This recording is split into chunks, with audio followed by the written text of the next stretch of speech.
Alors bonjour, voilà, un vieux prêtre orthodoxe dans son lieu de travail, enfin, parce qu'il n'est pas dans les célébrations, un lieu de travail où il y a des livres, où il y a des papiers, où il y a un endroit où on peut faire les confessions. J'ai envie de vous dire, amis qui venaient sur notre chaîne YouTube, un peu l'histoire de cette paroisse orthodoxe historique d'Avignon. Alors je dis historique parce qu'elle est ancienne, relativement ancienne. C'est une paroisse qui s'est constituée il y a maintenant plus de 40 ans. Pour être honnête, ça doit faire 43 ou 44 ans. Et je dis historique parce qu'il y a une autre paroisse orthodoxe sur Avignon, qui est une paroisse qui dépend du patriarcat de Roumanie. Cette paroisse a une histoire, comme toutes les choses qui se construisent, qui se développent. Elle est le fruit de la rencontre de catholiques qui recherchaient autre chose que la tradition catholique, en particulier après Vatican II, où certains avaient été déstabilisés et n'y trouvaient plus leur compte. Ce n'est pas un jugement, c'est juste comme ça qu'ils le disaient.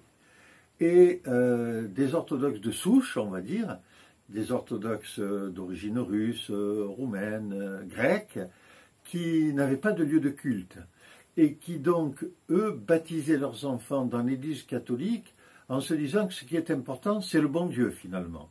Mais dans la réalité, ils souffraient de cette espèce de couleur, de texture qui est celle de la tradition orthodoxe. L'église s'est donc constituée à la fin des années 70, d'abord hébergée avec beaucoup de gentillesse par des églises catholiques qui acceptaient qu'un office soit dit une fois par mois, jusqu'au moment où le lieu que nous occupons aujourd'hui a été trouvé et, l'histoire faisant, un legs important d'une orthodoxe qui s'endormait dans les bras du Seigneur, comme l'on dit dans la tradition orthodoxe pour dire qu'elle était morte, nous a fait un legs important qui nous a permis d'acheter le lieu qui était un lieu qui appartenait à la municipalité d'Avignon, qui n'était pas du tout fait pour être une église. Cette église s'est développée, je disais, à partir de catholiques et d'orthodoxes. C'est sans doute ce qui lui donne un certain particularisme. Ce particularisme, c'est celui d'être véritablement écuménique, alors écuménique au sens de réunissant des gens de sensibilités différentes et d'origines différentes.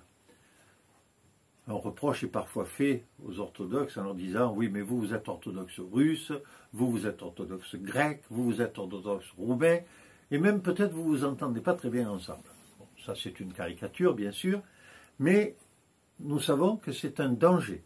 Le danger de l'ethnophilétisme qui a été condamné très tôt dans les premiers conciles œcuméniques, ceux qui se sont terminés avant la fin du 8e siècle.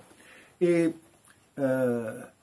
l'histoire de cette paroisse fait que les gens sont venus s'agglomérer les uns après les autres en étant pour partie français de culture, pour partie grec, pour partie slave, on va dire au sens large, mais plutôt russe en l'occurrence.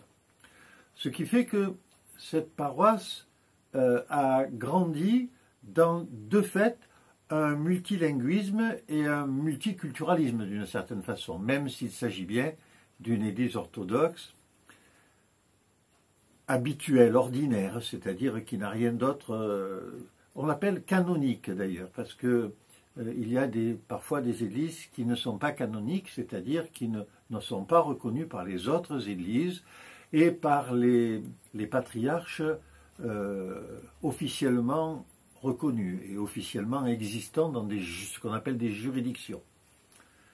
Je ne vais pas faire une histoire sur la religion orthodoxe et sur la tradition orthodoxe, mais nous savons, et c'est important de le rappeler, qu'au début, il n'y a qu'une église, c'est l'église du Christ.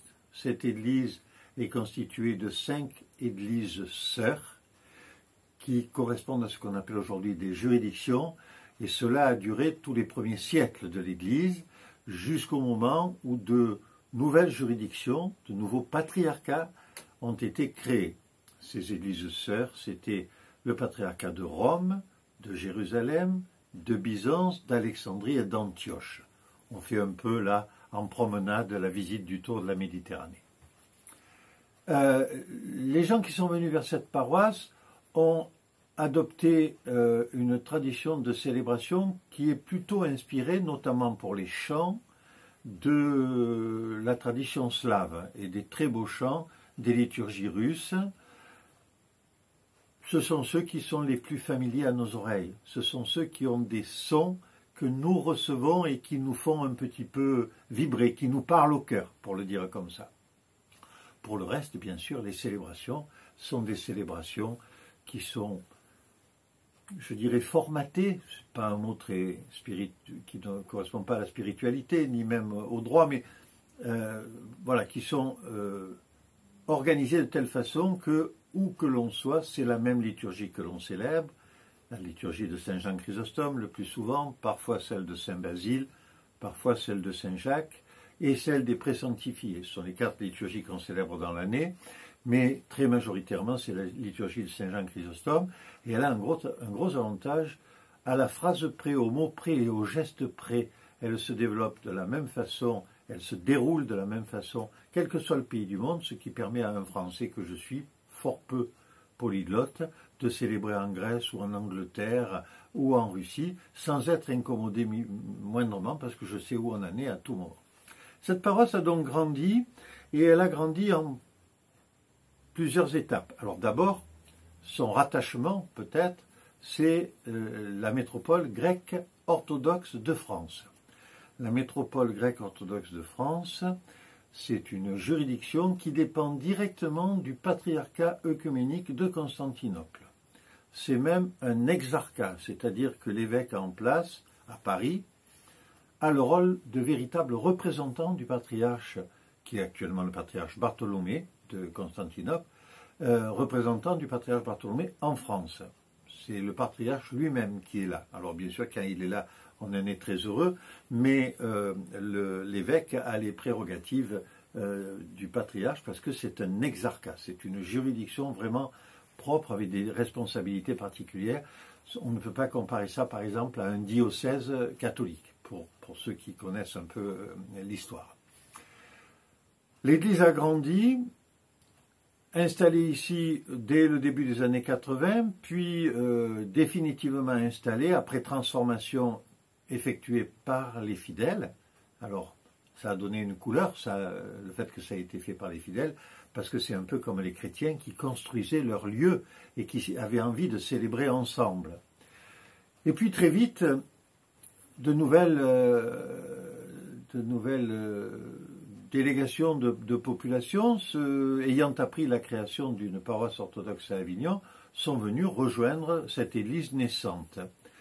Ainsi, nous avons vu arriver des Roumains, des Ukrainiens, des Serbes, des Égyptiens, des Libanais, des Syriens, des Lettons, des Allemands, enfin, je pourrais faire une très longue liste, simplement pour que vous identifiez à quoi ça peut ressembler.